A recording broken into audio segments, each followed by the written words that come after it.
wanted to talk a little bit about Patreon projects, how to apply the lessons of this class to Patreon, and a little bit about what it is and how to run like an ongoing campaign, but also a short form campaign in Patreon. So let me explain all of that.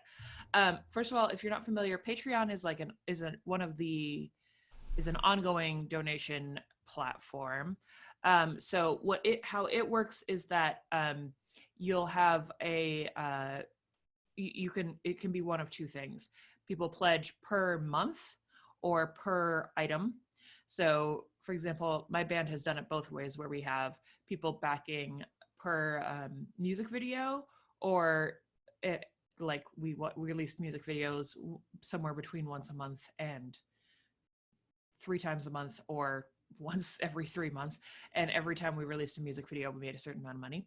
Or you can do, or now what we do is you can just pledge per month, and we get that same amount of money every month.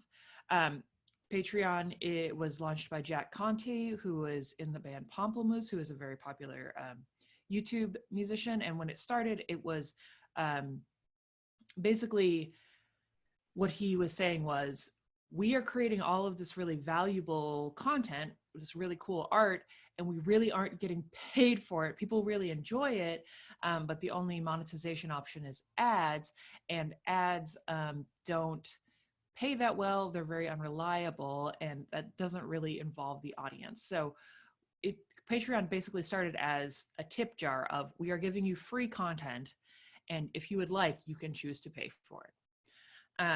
Now Patreon is used a lot of different ways. People can buy exclusive content, people can get physical rewards even for it.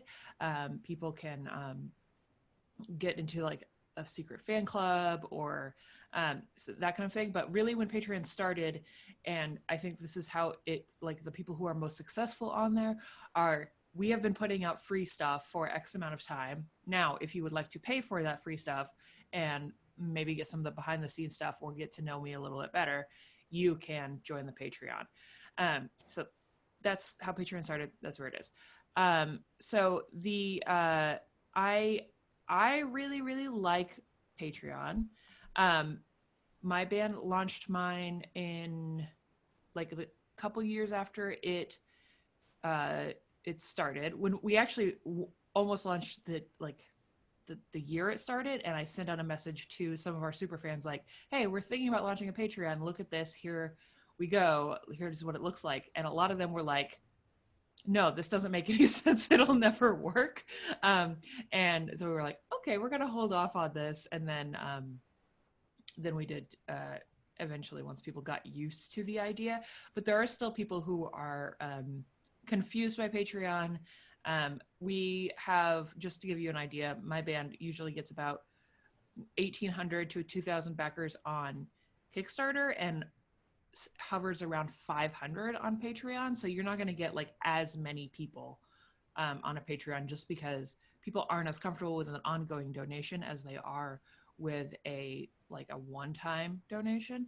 And also Patreon is just like, people aren't as comfortable with it. And I wanted to talk a little bit about the challenges of the platform next, because that comfort level is part of it. Not every like age group or demographic knows about Patreon, is comfortable with Patreon, understands the interface of Patreon. It is confusing. It's more confusing, I think, than like a Kickstarter or an Indiegogo or even a GoFundMe, just because it's just not as intuitive, the website. People don't spend a lot of time on Patreon. Even if you have like a big community there, a lot of people will send you elsewhere. So it's not like a great place to go host your fan club and like interact with people. A lot of people will go like, awesome, you've joined my Patreon. Now you have access to a private Facebook group. So let's like spend our money here and then go somewhere else. And I think that's unfortunate. Or go to a Discord place or something like that. The other challenge of the platform is that Patreon is owned and funded by venture capital. It is the company structure is very dependent on making back its investment, And so they make wild choices, and it's always just kind of a, a gamble as to whether the choice is going to be good for creators or good for customers or good for only like the top level of creators. And we're all kind of waiting for the next pin to drop of like, they're going to do something that makes us all lose all of our money.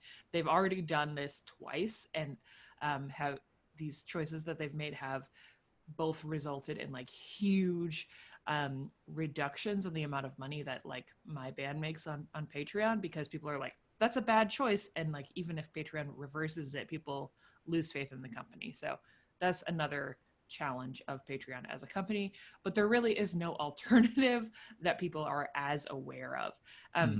Just so you know, there are a few companies that do a similar thing that Patreon does. Bandcamp does subscriptions. Bandzoogle does subscriptions. You can set up like a PayPal subscription. Marion Call does this with something called the Donor Circle. Just like on your website, if you want to say like, donate to me every month, you can set up like a recurring PayPal subscription.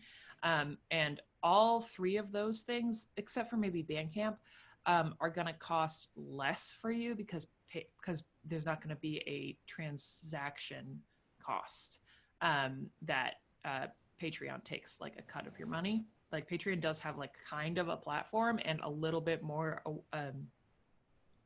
awareness than maybe a Bandzoogle or like a just your own website. But how long will that last? We don't know. So you can set up like an ongoing support thing off of Patreon. And that's possible. Kickstarter did set up an alternative called Drip, and then they sunsetted it, which is such a bummer. And other people are trying, but it is just like a really, really tough thing to set up, I guess people say. So, all right, types of Patreon campaigns I talked about. You can either have a monthly or a per item campaign. I think backers really like the stability of a monthly campaign, which is why my band switched over to that. As a creator, I really liked having a per item campaign, because it meant like every time I make a music video, I know I'm going to make $2,000, and that motivates me to work. And I don't have to feel guilty if I don't put out something this month, because I'm not getting paid if I don't put out something. It's fine. But backers like the stability of like, okay, I know that I'm always going to spend $5 on Amanda Palmer this month. I'm always going to spend $2 on the double clicks this month. I'm always going to, whatever, spend $300 on Josh Cloth this month, whatever it is. They can, if they want to, set like a limit. If you were to do a per month thing, like, all right, I'm going to spend $5 per music video on you per month, but I will put a cap at $10. So I'll never spend more than $10. That's an option. Okay. Setting Patreon goals I wanted to talk about. So on your Patreon page, you can have, I'm actually going to bring up,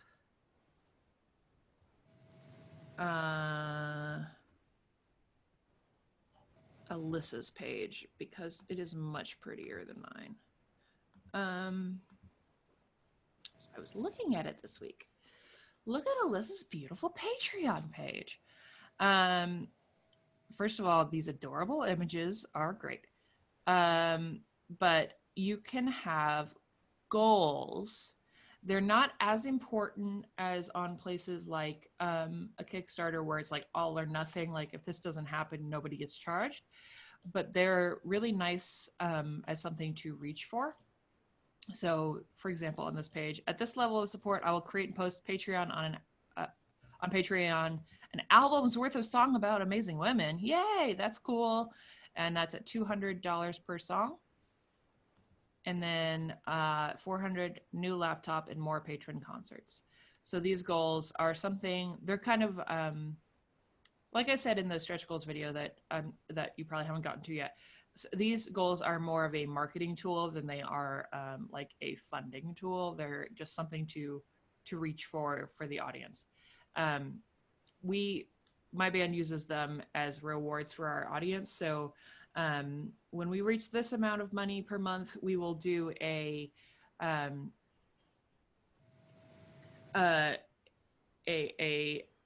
you will all get to vote on a song that we will cover. Oh, we got a comment here from Raven. Coffee, yeah, is a good Patreon alternative. Yes, I haven't dug into coffee so much, but A lot of writers use it. okay, that's awesome. Yeah, I let's take a look at it actually.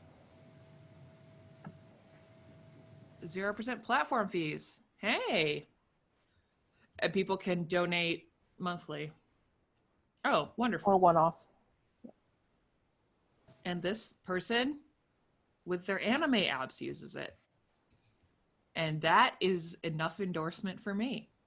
Yeah, I think that's great. So um, for things like this, the Patreon doesn't have a lot of in platform discovery, which is something that Kickstarter has, for example, where there is a big push to cross promote between projects for people who have backed projects before to get emails about your projects and stuff from the Kickstarter platform.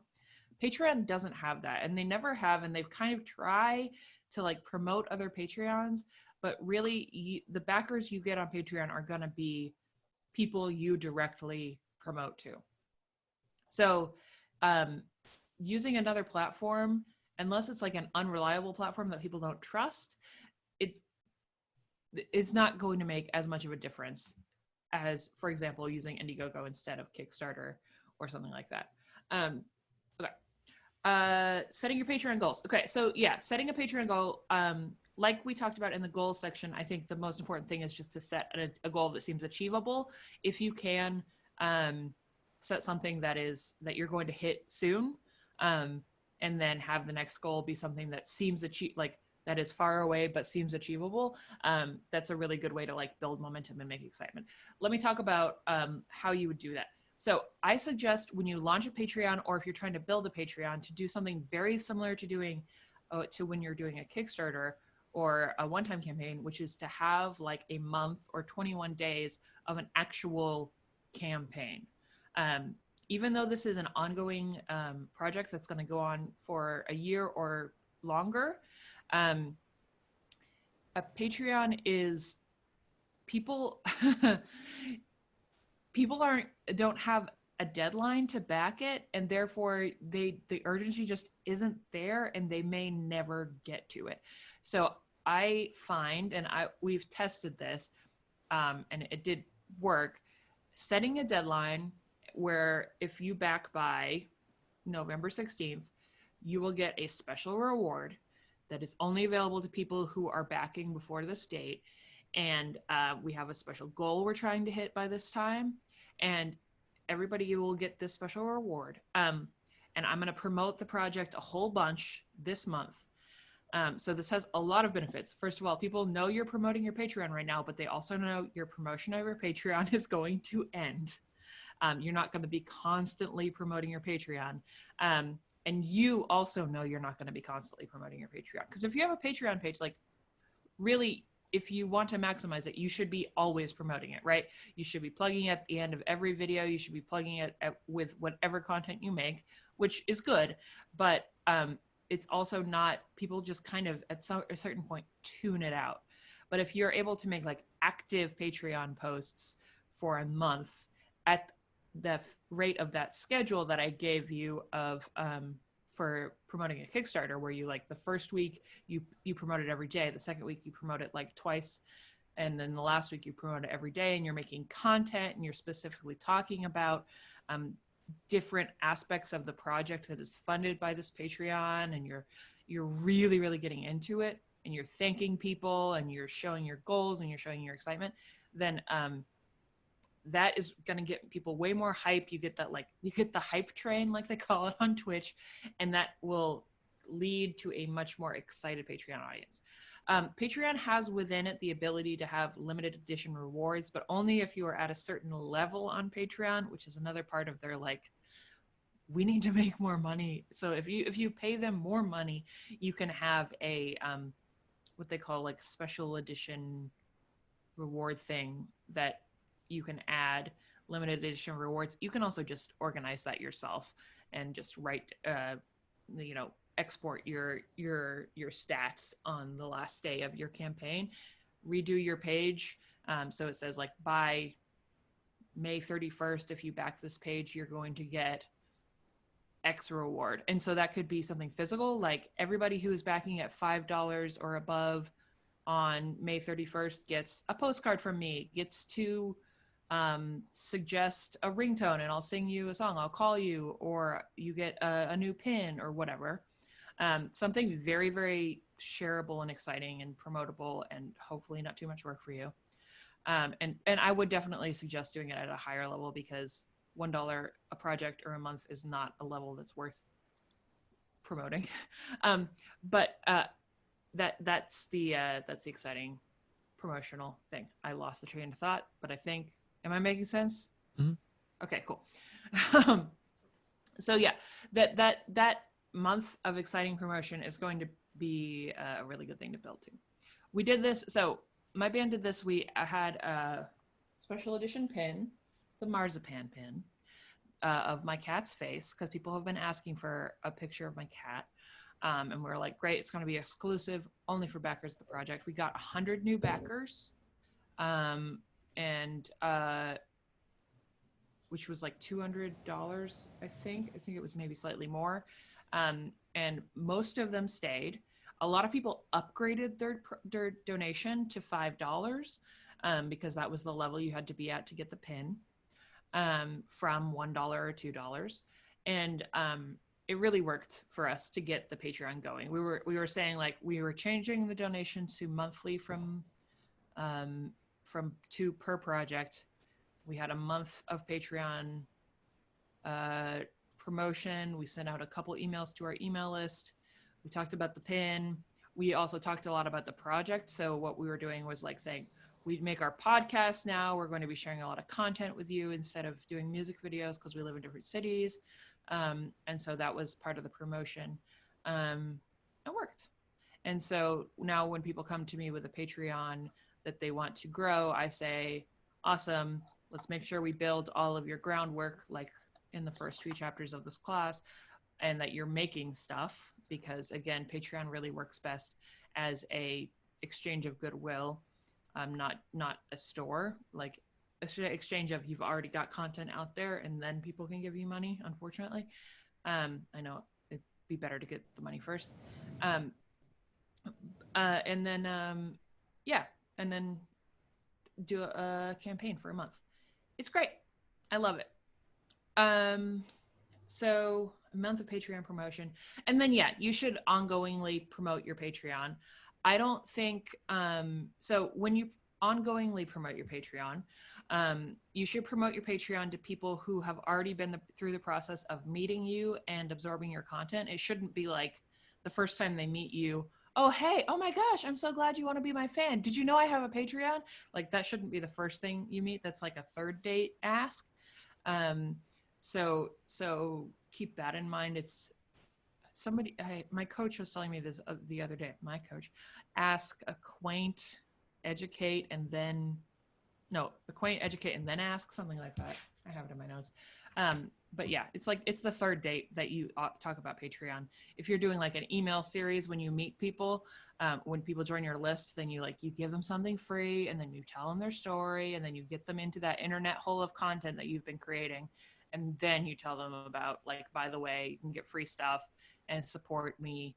And here's why it's important to support me. Here's Patreon. Okay, a few other things that makes Patreon, that are different about Patreon and ongoing campaigns. The page is basically the same, except much shorter. And you should talk about when you're doing the, like, why am I here? Make sure to talk about why you need the money. Not like very, very, like, as intimate as you want to get, but I find that a lot of people just are like, awesome, you are supporting my art. And then I'm like, but do I need to? Increasingly, especially now, since like the election and now this stuff, people are like, I'm only going to back people on Patreon who like need it, or if the money is going places that it is going to be used very well. because a lot of people seem to be launching a Patreon just because they think they should or because everybody's doing it.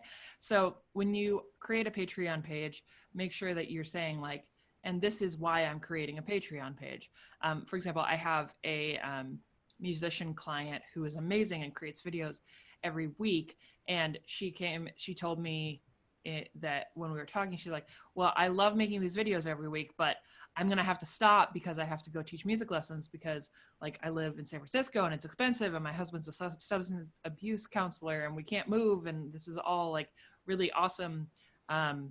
Like I'm a really awesome person, but I need money to be able to make these weekly videos that people really like. And I'm like, that's awesome. But if I look at your page right now, it just looks like you're an awesome lady who has no problems and you don't need money. So like, let's make sure that people know like how much time and effort you're really putting into your work, and how the Patreon is actually going to help you. People like helping. Think about that audience. They really do, but they want to know that they're helping. And then, yeah, if you're doing a Patreon, if you are doing a campaign that's, when you're deciding whether you're going to do a Patreon or a one-time campaign, if you can do a one-time campaign, I would encourage you to do it. Some people are like, well, I'm going to just raise money on Patreon for a year and then use that money to make a music video or something. And no, just because you're probably going to make more money if you do it at once, do like a Kickstarter or something. But if it's a project that's like, please sustain my art for a long time, I'm releasing a chapter every month. I am, I'm constantly releasing music videos. This is a project that is not just one thing, that is never just going to be like one album. Then yeah, that's what Patreon is for. It's really good for podcasts. It's really good for like art, like visual artists who are constantly cranking stuff out. But if you are doing something that is one thing, even if you're making it over a long period of time, you're probably going to get more money doing Kickstarter just because more people are familiar with that platform. What about please help us pay for our rehearsal space? Yes, I would say it might be a good thing for a Patreon. If you are releasing content, like you need to have the audience for it, I would say. You need to have, like I said, I think the people who have the hardest time with Patreon are people who go into it thinking, okay, I do create some stuff, and I need money now. And the people who have the easiest time with it are people who are constantly releasing stuff on the internet for free and then say, okay, it would be cool if I made money on this. So it's I think better thought about as a tip jar for stuff that you're already releasing than as a fundraiser for something that doesn't yet exist, if that makes sense. It does work for that for some people, but it doesn't work for that super well, I would say. Okay, any questions? In module, I guess it's 12-ish, when you're talking about making the video for the Kickstarter. Yeah. Would the Patreon video be similar to that, or is it a completely different type of? I think absolutely the same. Absolutely the same thing. It's don't start with hello, I didn't see you there, unless you want to. And I did see you there. I did. I was waiting. Could see you. I was waiting. Yeah, exactly the same. Have fun with it, but keep it really short. Show off, but assume, I guess, more that people are gonna already know who you are when they get there. Just assume that they already know who you're gonna get there, but don't assume that they know everything about you, because a lot of your fans don't know how impressive you are. You know, like the more I tour, the more I realize like these people, they know like just like tiny bit about you. They don't realize like everything that they should be impressed with about you. I have a question. Yes. So a writer friend of mine actually brought this up when I was talking about Patreon in this class and some of the things that were kind of popping around in my head. And she brought up a Patreon. I'm going to post the link in the chat, but it's for a group called Pet Foolery. Okay. And rather than having tiers, because you can do tiers of like donations or whatever in Patreon, they only do $1 donations. And apparently they bankroll because it's easy to donate $1 a month versus asking for Oh, more. geez. And it gives the people who back them access to their comic and some of the exclusive stuff early. And they do it a different variety of different ways. But would you say you've had more experience with, or better experience with, tiered memberships versus something like what they're doing with just the $1 being the only option? I mean, do you have a lot of experience with that? Yes. I do have a response to that. Sorry. Let me share this with everybody so we can all look at it. Yeah, this is Pet Foolery. They only have one tier. It's $1 and they have 14,000 patrons, which is amazing. Very impressive. This is, and they don't, by the way, just so you know, they release all their stuff for free. All of which are exclusive? No, they don't. Oh, they release exclusive comics. That's awesome. They doubled the exclusive comics when they hit $3,000 a month. That's awesome. And they have 2.2 million followers on Instagram. Their main quote, or their main link is this. All right. I and a lot of people I know basically erased our $1 tier at the end of last year and made $2 our minimum tier. I think if you are not going to have 14,000 patrons, that probably makes sense. And the reason is at $1, with the fees that are taken, like there's a certain number of cents that are taken out of every dollar, out of every donation, and there's a certain number of a percentage. You don't really get very much money from a $1 donation. If it's not at this quantity, they don't really add up. And the difference between a backer who's going to give you $1 a month and a backer who's going to give you $2 a month, like as an audience demographic, I don't think is that different. Okay. The thing I think that works really well about this is that going to this page, you don't have to make a choice. And it has that, like, this is an exclusive, super skimmable page. But looking at this number, like, you think that he's making $14,000 a month. He's absolutely not making $14,000 a month. Because the cut that Patreon gets of this is going to be pretty high. It's interesting. It's very interesting. I haven't seen a page like this. And I think it's great. It works really well for him because he's got a huge following and he gets to plug his Patreon a lot. And people are like, oh, more content. At this level, it's, I think, super. And he releases a lot of free content. For most people, I definitely recommend not having a $1 level. And I honestly would recommend having like 3 levels maximum, just because going to a Patreon page, people don't. Yeah. First of all, on Patreon, people usually don't care about your rewards. They are just backing you to give you a donation. And because Patreon is so hard to use, they usually don't even bother downloading the free stuff that you give them.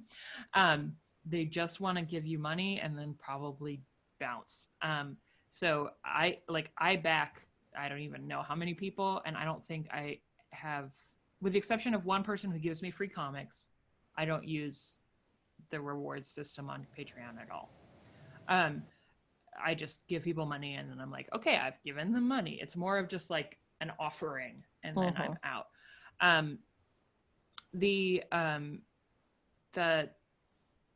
So what your rewards are don't really matter. If you want to have just one $2 reward, that's awesome. If you want to have a $10 reward because you have the audience you think that can support that, like obviously this person has mostly casual fans, so I think a $1 is good. Okay. Yeah, it's a really good question though.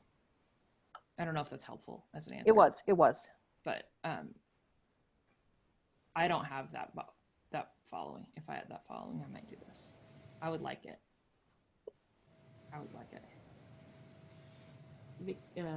Hi, I feel like doing a one-time campaign. That's not your name. Your name isn't Vicky. It's great because you can work on the project and get everything together. And for the monthly or weekly, it can be hard to stay motivated to create. Can you have a chance for staying excited, motivated for creating deadlines? I agree. So I have a hard time with Patreon and staying motivated. That is the reason that we did a per item thing, because we only got paid when we did work. Staying motivated on Patreon is really hard. I don't even know if I have tips.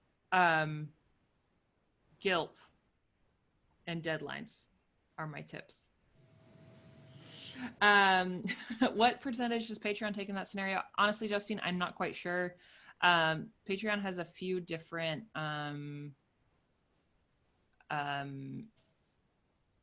like levels that they spent, that like depending on what, like how much you give them and stuff like that. Platform fees. So yeah, I'm not really sure. Right now we give them about 10%, looks like, but